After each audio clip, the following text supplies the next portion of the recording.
Hello बच्चों, कैसे हैं आप। आज की इस वीडियो में बेटा हम देखेंगे क्वेश्चन नंबर 17, जो कि क्वेश्चन 16 जो हमने देखा क्लोज पाइप के लिए उसी से रिलेटेड है। और ये बेटा अभी एंड करेक्शन का क्वेश्चन है। बढ़िया क्वेश्चन है, बरोबर ध्यान दीजिए। ओके, तो यहाँ पे बेटा ये क्वेश्चन 17। ओके, तो क्वेश्चन 17 जो है इसको एक्सप्लेन करने के पहले मैं आपको पहले एक फिगर ड्रॉ करके बताता हूँ। वो फिगर पहले आप बरोबर समझ लीजिए, फिर हम सामने बढ़ेंगे। ओके, हाँ, देखो बेटा, मैं क्लोज पाइप की फिगर आपको ड्रॉ करके दे रहा हूँ। क्लोज पाइप की फिगर देखो, हाँ, बरोबर ध्यान दो। तो ये बेटा क्लोज पाइप है ना, एक एंड से क्लोज, यानी मैंने बताया आपको पिछले वीडियो में क्लोज पाइप।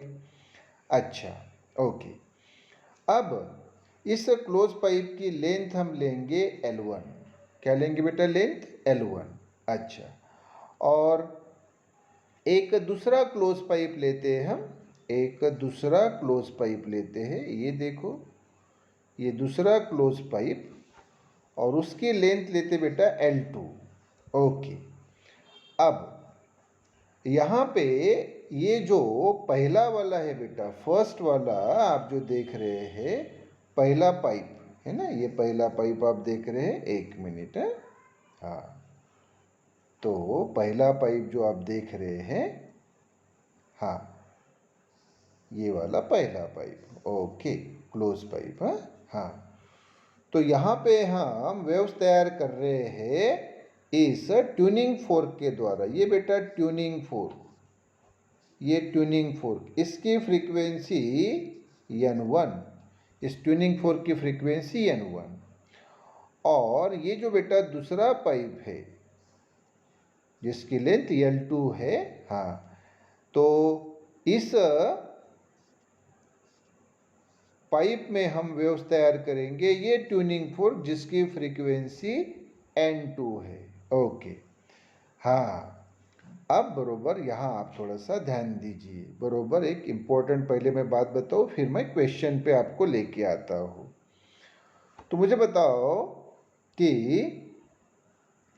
इस क्लोज पाइप में, इस क्लोज पाइप में पहला जो मोड होता है उसमें कितनी लूप तैयार होती है? तो आप बोलेंगे सर आधी लूप तैयार होती है। ये सर इंसिडेंट वेव आई और ये रिफ्लेक्ट होके वापस गई। बरोबर, सही बात है। ओके, अच्छा, तो ये कैसे हुआ कि ये जो आप ट्यूनिंग फोर्क देख रहे बेटा, ये जो ट्यूनिंग फोर्क आप देख रहे हैं, ये ट्यूनिंग फोर्क को आपने वाइब्रेट किया। ये ट्यूनिंग फोर्क को आपने वाइब्रेट किया। कैसे वाइब्रेट करते हैं ये देखो, मैंने बताया ये ट्यूनिंग फोर्क जो है या ऐसा, ये जो हैंडल है उसका, ओके, ये जो हैंडल है उसका, ये हैंडल हम ऐसा हाथ में होल्ड करते हैं, और ये ट्यूनिंग फोर्क का दोनों में से कोई एक प्रॉन्ग जो है, ये या ये प्रॉन्ग्स जो है उसको ऐसा स्टक करते हैं, ऐसा स्टक करते हैं। तो ये ट्यूनिंग फोर्क क्या होता है? वाइब्रेट। ये वाइब्रेट होता है तो साउंड वेव निकलता है। तो ये देखो, ये साउंड वेव इंसिडेंट हुई, ये आई और ये रिफ्लेक्ट होके वापस गई। तो ये बेटा स्टेशनरी वेव तैयार हुई, आधी लूप वाली। वैसे बेटा ये ट्यूनिंग फोर्क, ओके, इसकी फ्रीक्वेंसी N2, इसको भी हमने ऐसा स्टक किया। तो ये ट्यूनिंग फोर्क के ये दोनों प्रॉन्ग्स वाइब्रेट हुए और इससे साउंड वेव निकली। तो ये देखो साउंड वेव जो है ना, ये वाली देखो, ये इंसिडेंट हुई और ये रिफ्लेक्ट हुई। हाँ, ओके, तो अब यहाँ पे ध्यान दो कि यहाँ पे क्लोज एंड पे क्या तैयार हुआ? तो आप बोलेंगे सर नोड तैयार हुआ। और यहाँ ओपन एंड पे क्या तैयार हुआ? तो आप बोलेंगे सर एंटी नोड तैयार हुआ। यस, सही बात है, बरोबर। यस, यहाँ भी वही कि यहाँ पे क्लोज एंड पे ये नोड तैयार हुआ क्योंकि दो वेव मिली, और यहाँ पे क्या तैयार हुआ? तो एंटी नोड तैयार हुआ। ओके, यस, एंटी नोड तैयार हुआ। ओके, बरोबर, यस। तो अभी मैं एक इम्पोर्टेंट आपको बात बताता हूँ कि एक्सपेरिमेंटली साइंटिस्ट को ये ऑब्जर्वेशन मिला कि ये जो एंटीनोड ओपन एंड पे तैयार हुआ है ये एग्जैक्टली ओपन एंड पे तैयार नहीं होता, बल्कि थोड़ा सा अप तैयार होता है। ये देखो थोड़ा सा अप तैयार होता है। मतलब मैं आपको बताता हूँ, ओके, फिगर ड्रॉ करके बताता हूँ, वो बरोबर आप समझिए। हाँ, तो ये एंटीनोड बेटा थोड़ा सा, ये देखिए बरोबर ध्यान दीजिए, मैं ब्लैक इससे ड्रॉ करता हूँ। तो ये एंटीनोड यहाँ नहीं बल्कि थोड़ा सा अप तैयार होता है। ये देखो ये वेव जो ड्रॉ की मैंने, हाँ, ये एंटीनोड थोड़ा सा अप यहाँ पे तैयार हुआ, ये यहाँ पे। तो ये जो जो डिस्टेंस है, ये जो आप डिस्टेंस देख रहे हैं, ये डिस्टेंस होता है ई, और इस ई डिस्टेंस को बोला जाता है एंड करेक्शन। तो सबसे पहले तो मुझे ये बताओ कि एंड करेक्शन यानी क्या। तो एंड करेक्शन यानी ये जो ओपन है, ओपन एंड है, ओपन एंड पे एग्जैक्ट ओपन एंड पे एंटीनोड तैयार नहीं होता, बल्कि वो थोड़ा सा पाइप के अब तैयार होता है। पाइप तो यहाँ तक ही है, पाइप तो यहाँ तक ही है, तो वो ओपन एंड पे एंटीनोड तैयार नहीं होता, बल्कि थोड़ा सा अप तैयार होता है। और ये जो डिस्टेंस है, ये जो डिस्टेंस है, ये जो डिस्टेंस है, इस डिस्टेंस को बोला जाता है एंड करेक्शन। ओके, अच्छा, यहाँ भी वही, ये जो एंटीनोड है ओपन एंड पे तैयार नहीं होता, बल्कि थोड़ा सा अप तैयार होता है। हाँ, तो ये जो डिस्टेंस है, इस डिस्टेंस को बोला जाता है एंड करेक्शन ई। यस, तो हमें बेटा क्या करना है कि वही जो एंड करेक्शन है ई, इसका हमें फार्मूला चाहिए। इस एंड करेक्शन का हमें यहाँ फार्मूला फाइंड करना है, और वो ई का फार्मूला है n1 into L1 minus n2 into L2 upon n2 minus n1।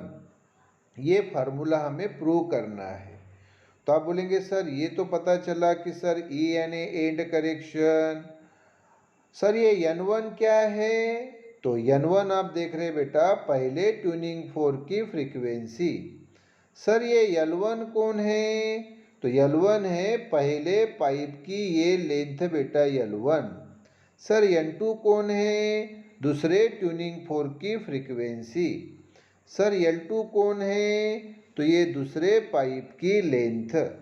और n2 यानी अभी बताया, और n1 यानी भी बताया। तो आपको E मालूम हुआ, n1 मालूम हुआ, n2 मालूम हुआ, L1 मालूम हुआ, L2 मालूम हुआ। यस, सही बात है। ओके, तो अभी जो क्वेश्चन है वो क्वेश्चन क्या है ये देखो। तो क्वेश्चन है बेटा, हमें जो पूछा है वो ये पूछा है कि प्रूव दैट, प्रूव करो कि in the case of a pipe close at one end, वो पाइप जो एक एंड पे क्लोज होता है, उसके लिए the end correction, end correction यानी ई इज गिवन बाय, ये formula E equal to n1 L1 minus n2 L2 upon n2 minus n1। ये प्रूव करके बताओ। E equal to n1 L1 minus n2 L2 upon n2 minus n1, where, जहाँ पे, where L1 and L2 are the vibrating length of the pipe, pipe की length. हाँ, पहले pipe की length L1, vibrating length इसलिए क्योंकि tuning fork के कारण ये वेव आई और ये वापस चली गई, तो ये पाइप वाइब्रेट हो रहा है, इसलिए वाइब्रेटिंग लेंथ। तो पहले पाइप की वाइब्रेटिंग लेंथ L1, हाँ, दूसरे पाइप की वाइब्रेटिंग लेंथ L2, हाँ। तो where L1 and L2 are the vibrating length of the pipe resonating with the tuning forks of frequency n1 and n2, n1 and n2। हाँ, तो जहाँ पे frequency देखो, आपको ट्यूनिंग फोर्क की फ्रीक्वेंसी दी है n1 और n2, तो बरोबर है ना बेटा कि पहले केस में ये जो पाइप है जिसकी लेंथ L1 है, इसको वाइब्रेट किया इस ट्यूनिंग फोर्क जिसकी फ्रीक्वेंसी n1 है। रेजोनेटिंग का मतलब मैं बता दूं बेटा कि ये ट्यूनिंग फोर्क और ये पाइप दोनों की फ्रीक्वेंसी सेम होती है, और जब फ्रीक्वेंसी दोनों की सेम होती है तो रेजोनेंस में रहते हैं। हमने देखा ऑलरेडी रेजोनेंस का concept, free vibration, force vibrations और रेजोनेंस में। तो ये ट्यूनिंग फोर्क वाइब्रेट होता है, इसके कारण ये पाइप में ये देखो ये स्टेशनरी वेव तैयार करता है, तो इसकी फ्रीक्वेंसी और इसकी फ्रीक्वेंसी सेम। वैसे इसकी फ्रीक्वेंसी और इस पाइप की फ्रीक्वेंसी सेम, तो ये दोनों रेजोनेंस में है, मतलब ये ट्यूनिंग फोर्क इस पाइप को रेजोनेट कर रहा है, ये ट्यूनिंग फोर्क इस पाइप को रेजोनेट कर रहा है। तो अल्टीमेटली इस क्वेश्चन में हमें क्या प्रूव करना है? हमें प्रूव करना है कि E equal to n1 L1 minus n2 L2 upon n2 minus n1। तो अभी मैंने आपको फिगर ड्रॉ करके बताई है, और मैंने आपको एंड करेक्शन का जो एंड करेक्शन का मतलब भी बताया है। ओके, हाँ, तो चलो फिर आंसर पे आते हैं। तो पहला पॉइंट देखो, बरोबर ध्यान दो। वी नो दैट, हमें मालूम है कि velocity of sound in air, air में साउंड की वेलोसिटी, एयर में साउंड की velocity in case of pipe close at one and is given bye, जो पाइप वन एंड से क्लोज है उसमें जो साउंड बह रहा है उसकी वेलोसिटी का फॉर्मूला है v equal to 4n L plus E से इक्वेशन 1। आप बोलेंगे सर ये फॉर्मूला कैसे आया? अभी बताता हूँ, लेकिन उसके पहले आप ध्यान दो। यहाँ पे देखो बेटा, देखो मैंने आपको बताया कि ये ट्यूनिंग फोर्क वाइब्रेट हुआ, इसके कारण ये ट्यूनिंग फोर्क वाइब्रेट हुआ, ऐसा उसको स्टक करके कहाँ रखा? इस पाइप के पास रखा, इस पाइप के पास रखा। यस, तो इस पाइप के पास रखा तो ये इंसिडेंट वेव मिली और ये रिफ्लेक्टेड वेव। तो ये जो इंसिडेंट वेव आई और ये जो रिफ्लेक्टेड वेव गई, इसकी जो वेलोसिटी है वो वेलोसिटी का फार्मूला जो है वो है ये वाला v equal to 4n L plus E। लेकिन ये आया कैसे? तो पिछला ही हमने बेटा क्वेश्चन देखा है, पिछला ही क्वेश्चन हमने देखा है। ओके, तो उसमें हमने जो पहला फंडामेंटल मोड होता है, जिसमें अभी मैंने आपको बताया कि ये आधी लूप तैयार हुई, ये देखो ये आधी लूप तैयार हुई है ना। कितनी लूप तैयार हुई? फिर से बोलो। तो आप बोलेंगे सर आधी लूप तैयार हुई। यस, ये आधी लूप तैयार हुई, बरोबर। यस, तो इसका जो वेलोसिटी, इसका जो फ्रीक्वेंसी, फंडामेंटल फ्रीक्वेंसी का फॉर्मूला ये मैंने आपको बताया है। तो क्या होता है बेटा वो फार्मूला बताओ? तो फार्मूला होता है n equal to v by 4l। आप इस क्वेश्चन के पहला क्वेश्चन, ये कौन सा क्वेश्चन है बेटा हमारा? 17 है ना। तो 16 क्वेश्चन में आप देख सकते हैं कि फंडामेंटल मोड की फ्रीक्वेंसी ये n equal to v by 4l। अच्छा, तो फिर मुझे बताओ ये v कितना रहेगा? तो आप बोलेंगे सर फिर v इक्वल टू ये 4l जो है ये इधर लिए, तो ये हो गया 4, ये n वैसे ही, और ये l भी इधर लिया तो यस, तो ये हमें मिला v equal to 4n L, ये फार्मूला मिला। लेकिन मैंने अभी आपको बताया बेटा, क्या बताया कि यहाँ जो हमें वेव मिली है, ये देखो हमें जो यहाँ पे वेव मिली है, हमें जो यहाँ पे वेव मिली है वो जो पाइप है, पाइप जो है, मैं फिर से बता रहा हूँ, फिर से लगे तो मैं फिगर आपको ड्रॉ करके बताता हूँ, बरोबर ज़रा आप ध्यान दीजिए। हाँ फिर से ड्रॉ करके बता रहा हूँ ताकि आपको हर बात क्लियर हो जाए।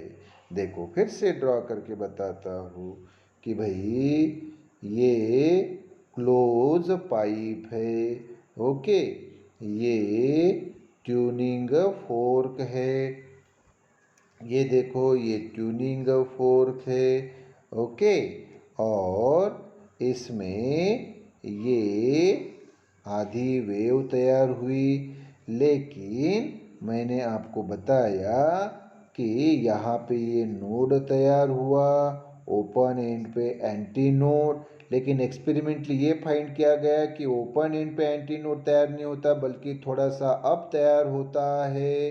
तो ये वेव जो है ये ऐसी आप जाती है, देखो तो ये एंटी नोड ये यहाँ पे तैयार हुआ, यहाँ पे, तो ये जो दोनों के बीच का ये जो डिस्टेंस है, ये जो दोनों के बीच का डिस्टेंस है, ये है बेटा एंड करेक्शन ई। तो मुझे बताओ कि बेटा यहाँ पे जो ये वाली आधी लूप तैयार हुई, हाँ, तो उसकी लेंथ क्या रहेगी? तो आप बोलेंगे सर पाइप की लेंथ तो ऑलरेडी ये L1 है और ये सर ई, हाँ, तो L1 प्लस ई, यानी ये जो बेटा आधी लूप तैयार हुई, आधी लूप जो तैयार हुई, इसकी लेंथ यानी ये L1 plus E, yes L1, ये L1 प्लस ई, यस। तो अब मैं आपको वापस लेके आता हूँ, बरोबर ध्यान दो। तो फिर से बेटा ये n इक्वल टू V/4L, ये फंडामेंटल फ्रीक्वेंसी क्लोज पाइप की, तो n equal to V/4L, so V equal to 4n into L, 4L ये इधर लिया तो V इक्वल टू 4nL, और यहाँ पे ध्यान दो बेटा कि ये जो है, हाँ, L के साथ आपको क्या जोड़ना पड़ता है? And correction. क्या जोड़ना पड़ता है? एंड करेक्शन, क्योंकि वो जो आधी लूप तैयार हुई, अभी मैं बार बार बता रहा हूँ, तो वो ओपन एंड पे, मतलब ये क्लोज एंड, ये ओपन एंड यहाँ नहीं तैयार हुआ, ये एंटी नोड थोड़ा सा अप हुआ, तो आधी लूप जो जिसमें तैयार हुई, आधी लूप जो जिसमें तैयार हुई है, ओके, तो उसकी लेंथ ये बेटा L1, ये L1 बेटा, ये L1 प्लस ये E, हाँ, तो अब बरोबर जरा ध्यान दीजिए, कंसंट्रेशन ज़्यादा रखिए, हाँ। तो वेलोसिटी का फार्मूला मिला हमें V equal to 4nL plus E, yes. तो ये तो हो गया बेटा जनरल फार्मूला, लेकिन अभी हमें कितनी केसेस दी है? तो आप बोलेंगे सर 2 केसेस दी है। सर हमें 2 पाइप्स दिए हैं। कितने पाइप्स दिए हैं? 2 पाइप्स, एक की लेंथ L1, दूसरी की लेंथ L2, हाँ, ओके, तो 2 केसेस। इसमें ट्यूनिंग फोर्क उसकी फ्रीक्वेंसी N1, यहाँ फ्रीक्वेंसी N1 इस ट्यूनिंग फोर्क की, और दूसरे ट्यूनिंग फोर्क की फ्रीक्वेंसी N2, 2 केसेस दी है। अच्छा, तो चलो मैं वापस आपको लेके आता हूँ, फिर आंसर पे बताओ क्या। तो पहला पॉइंट आंसर का कि वी नो दैट, हमें मालूम है क्या, velocity of sound in air, air में साउंड की वेलोसिटी। हाँ, आप बोलेंगे सर एयर में कैसे? अरे भाई यहाँ पे ये जो आप देख रहे हैं, ये पाइप के अंदर यहाँ क्या होती है? एयर होती है, और इसमें ये साउंड वेव आई और रिफ्लेक्ट होके गई, तो आई और रिफ्लेक्ट होके गई, तो उसकी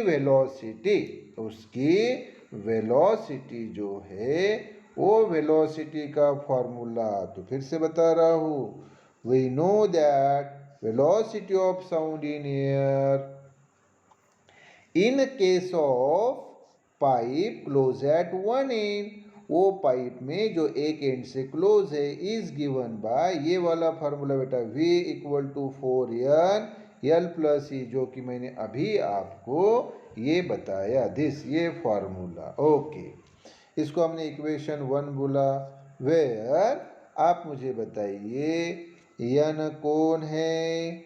फ्रीक्वेंसी है ट्यूनिंग फोर्क की। n कौन है? ट्यूनिंग फोर्क की फ्रीक्वेंसी।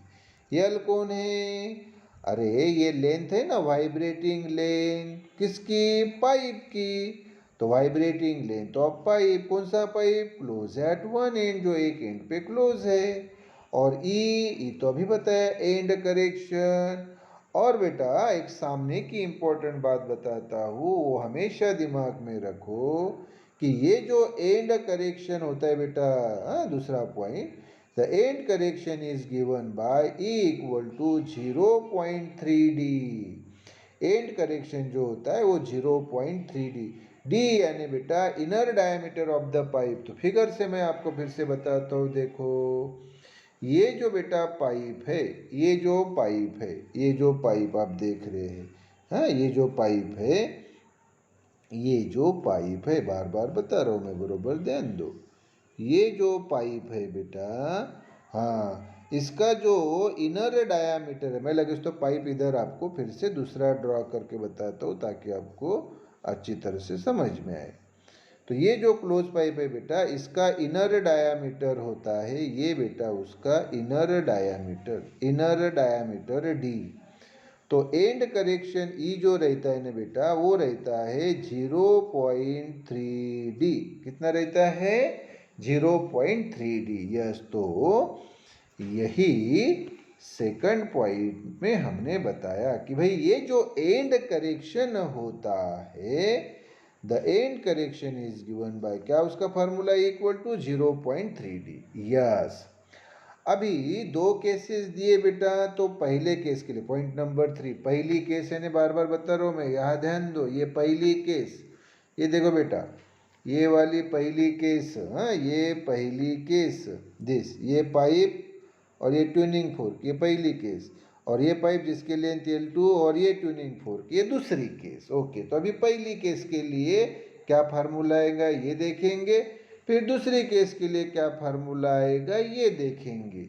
हाँ, तो फिर देखो बरा, फिर क्या मिलेगा हमें बताओ। तो बरोबर ध्यान दीजिए, बरोबर ध्यान दीजिए, वेरी सिंपल वे से बता रहा हूँ। तो when air column is resonating with tuning fork of frequency n1, the equation 1 becomes, ये वाला बेटा इक्वेशन जो 1 है, ये इक्वेशन 1, ये क्या बन जाएगा बताओ बरा? इक्वेशन 1 क्या बन जाएगा? तो आप बोलेंगे सर वेलोसिटी ऑफ साउंड भी वैसे ही इक्वल टू वैसे ही, ओके, हाँ ये 4 वैसे ही, n की जगह n1 आएगा, है ना, पहले की फ्रीक्वेंसी, पहले ट्यूनिंग फोर्क की फ्रीक्वेंसी। L की जगह L1 आएगा, पहले पाइप की लेंथ, प्लस वैसे ही और E वैसे ही। इसको हम इक्वेशन 2 बोलेंगे। फिर से बताता हूँ कि when air column is resonating, जब एयर कॉलम रेजोनेट होता है, रेजोनेट होना है ना, वाइब्रेट होना बेटा, किसके साथ? With tuning fork of frequency n1। चलो मैं फिगर में आपको लेके आता हूँ, ये देखो, जब बेटा ये एयर कॉलम, ये जो एयर कॉलम है ये वाइब्रेट होता है इस ट्यूनिंग फोर्क के द्वारा जिसकी फ्रीक्वेंसी n1 है, और ये एयर कॉलम पाइप का, हाँ इसकी लेंथ L1। हाँ, तो जब ये ट्यूनिंग फोर्क के द्वारा ये एयर कॉलम, क्योंकि यहाँ एयर है इसलिए बेटा इसको एयर कॉलम बोलते हैं, पाइप के अंदर ये एयर कॉलम। तो जब ये ट्यूनिंग फोर्क के द्वारा ये एयर कॉलम क्या होता है बेटा? वाइब्रेट होता है। यस, तो आप मुझे बताइए हमें फॉर्मूला कौन सा मिलेगा? तो वेरी सिंपल, जनरल रूप में हमने ये V का फॉर्मूला बताया, V equal to 4n L plus E, ये मैंने आपको यहाँ पे ऑलरेडी बताया है। तो पहले केस के लिए V वैसा ही, V यानी वेलोसिटी ऑफ साउंड वैसा ही, ओके, इक्वल टू वैसा ही, 4 वैसा ही, n के जगह n1 पहले ट्यूनिंग फोर्क की फ्रीक्वेंसी, L के जगह L1 प्लस वैसे ही और E वैसे ही, ये इक्वेशन 2। यस, अभी इसको बेटा बरोबर दिमाग में रखो इस फार्मूले को, कौन सा, V equal to 4n1 L1 plus ये इक्वेशन 2। अभी मैं आपको दूसरे फिगर पे लेके आता हूँ। ये बेटा फिगर, ये पाइप उसकी लेंथ L2 और ये ट्यूनिंग फोर्क जिसकी फ्रीक्वेंसी N2 है। तो ये ट्यूनिंग फोर्क के द्वारा ये पाइप को हमने वाइब्रेट किया, तो ये एयर कॉलम वाइब्रेट होगा, है ना, उसमें ये वेव आई और ये गई। हाँ, तो मुझे बताओ क्या होगा फिर। तो अच्छा, दूसरे केस के लिए, लेकिन उसके पहले जो अभी हमने देखा, क्या देखा बेटा, कि n1 यानी पहले ट्यूनिंग फोर्क की फ्रीक्वेंसी, है ना। हाँ, तो चलो फिर से ध्यान दो बरोबर, फिर से ध्यान दो। हाँ, तो मैं वापस आपको वहाँ पे लेके आ रहा हूँ। तो ये मिला बेटा हमें फार्मूला, मैं वापस आपको यहाँ पे लेके आया कि V equal to 4n1 L1 plus E. तो V यानी वेलोसिटी ऑफ साउंड, E यानी एंड करेक्शन, लेकिन n1 और L1 कौन है, n1 यानी ट्यूनिंग फोर्क की फ्रीक्वेंसी और L1 यानी पहले पाइप की फ्रीक्वेंसी, तो वो हमें लिखना पड़ेगा। तो ये बेटा हमने यहाँ पे लिखा है, ये देखो फिर क्या लिखा है बताओ, कि वेयर यानी उस फार्मूले में L1 इक्वल टू क्या है, वाइब्रेटिंग लेंथ, वो वाइब्रेटिंग लेंथ, रेजोनेटिंग यानी vibrating with tuning fork N1, यानी ट्यूनिंग फोर्क जिसकी फ्रीक्वेंसी N1 है, ट्यूनिंग फोर्क जिसकी फ्रीक्वेंसी N1 है, इसके कारण जो लेंथ पाइप की वाइब्रेट हो रही है उस पाइप की लेंथ क्या, L1। यस, अभी बेटा सामने के इसमें अभी दूसरी केस, दूसरा पाइप है ना, और दूसरा वो ट्यूनिंग फोर्क। तो देखो बरं फिर चौथे पॉइंट में, when air column resonating, resonating यानी vibrating with tuning fork N2, then equation 1 become, तो वही इक्वेशन 1 अभी क्या बन जाएगा बेटा, देखो, तो V वैसा ही रहेगा, V वैसा ही इक्वल टू 4 वैसा ही, N की जगह N2 इंटू L की जगह L2 प्लस E वैसे ही, और ये इक्वेशन 3 कैसे मैं लेके आता हूँ आपको, ये हमारे पास फार्मूला था ना, ये देखो, हाँ ये फार्मूला है ना, ये देखो ये फार्मूला। तो V वैसे ही इक्वल टू वैसे ही 4 वैसे ही, N के जगह N2 L के जगह L2 प्लस E वैसे ही। हाँ, ये इक्वेशन 1 था। हाँ, तो अभी जो दूसरे केस के लिए हमने मिलाया वो इक्वेशन 3, ये जनरल इक्वेशन, इक्वेशन 1, फिर पहले केस के लिए मिलाया V equal to 4n1 into L1 plus E, उसको हमने इक्वेशन 2 बोला, और अभी ये V equal to 4n2 into L2 plus E, ये इक्वेशन 3।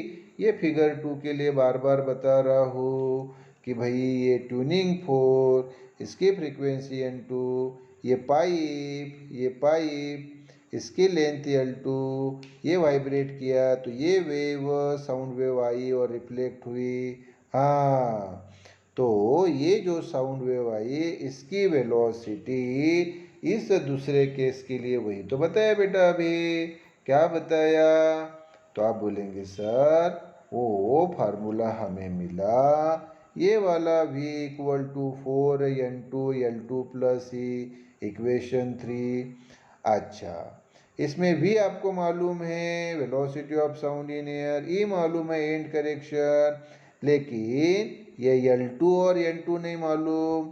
तो वेयर यानी इस इक्वेशन में L2 कौन है फिर बताओ, ये वाइब्रेटिंग लेंथ है दूसरे पाइप की, रेजोनेटिंग यानी vibrating with tuning fork N2।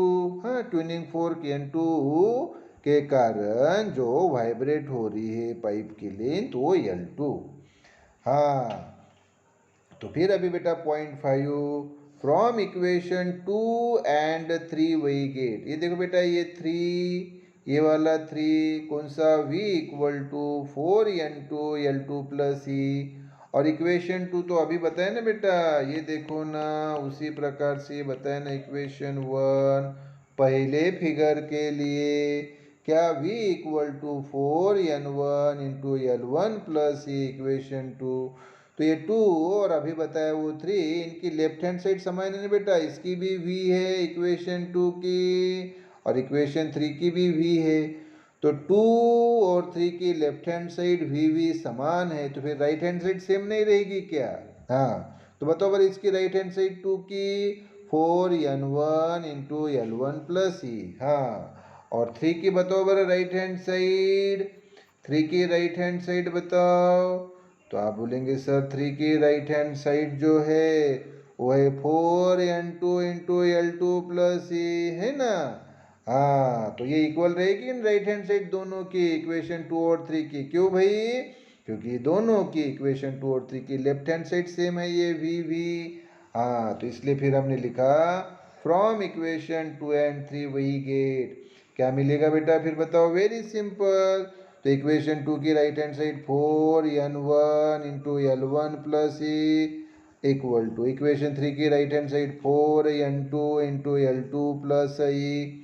अब आप ही बताओ बेटा, यहाँ पे कैंसिल क्या होगा? तो आप बोलेंगे सर ये 4 कैंसिल हो गए। क्या कैंसिल हुए बेटा? ये 4 कैंसिल हो गए। यस, ये 4 और ये 4 कैंसिल हो गए। फिर बचा क्या बेटा? तो n1 into l1 plus E equal to n2 into l2 plus E. अच्छा, अभी मल्टीप्लाई कर लो बरा, क्या होगा? तो n1 इंटू l1 यानी n1 l1 plus n1 into E equal to n2 l2 plus n2 into E. Very simple ना बेटा? यस, साधा मल्टीप्लीकेशन।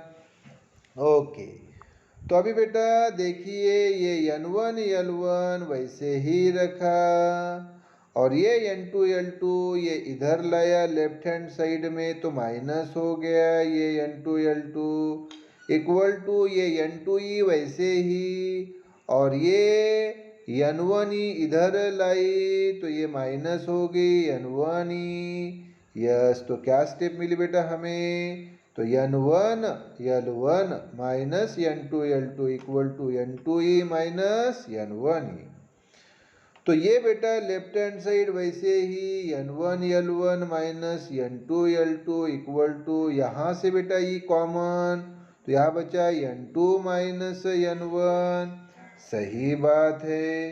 यस, तो हमें ये स्टेप मिली बेटा। तो हमें तो e चाहिए। हाँ, तो ये जो n2 माइनस n1 है, ये इधर अगर डिवीजन में लाया तो क्या होगा? आप मुझे बताओ। तो आप बोलेंगे sir e equal to n1 l1 minus n2 l2, ये वाला इधर आएगा अपॉन n2 माइनस n1। लगे तो मैं वो स्टेप बढ़ा देता हूँ। तो यहाँ हाँ, इस स्टेप के बाद की स्टेप, तो ये n1 l1 minus n2 l2 है ना, अपॉन ये वाला जो है n2 माइनस n1, है कि नहीं? हाँ, और इक्वल टू ये जो e है वो वैसे ही। क्लियर? यस। अब आप मुझे बताओ, ये left hand side equal to ये राइट हैंड साइड। अरे लेफ्ट इक्वल टू राइट, तो right equal to left, so इसलिए ई इक्वल टू क्या मिलेगा बेटा हमें बताओ? हमें वो फार्मूला मिल जाएगा। मिल गया फार्मूला, ये देखो फिर। हाँ, फार्मूला जो है, ये फार्मूला हमें मिला है। कौन सा मिला है बेटा फार्मूला बताओ? तो हमें ये फार्मूला मिला है। कौन सा मिला है बताओ? तो ये E equal to n1 l1 minus n2 l2 upon n2 minus n1। Clear क्या बेटा? यस, तो ये हो गया बेटा हमारा आंसर E का। किसके लिए बेटा? ये फार्मूला जो है ये हुआ किसके लिए, क्लोज पाइप के लिए। यस, तो सामने के वीडियो में हम देखेंगे बेटा ओपन पाइप का। ओके।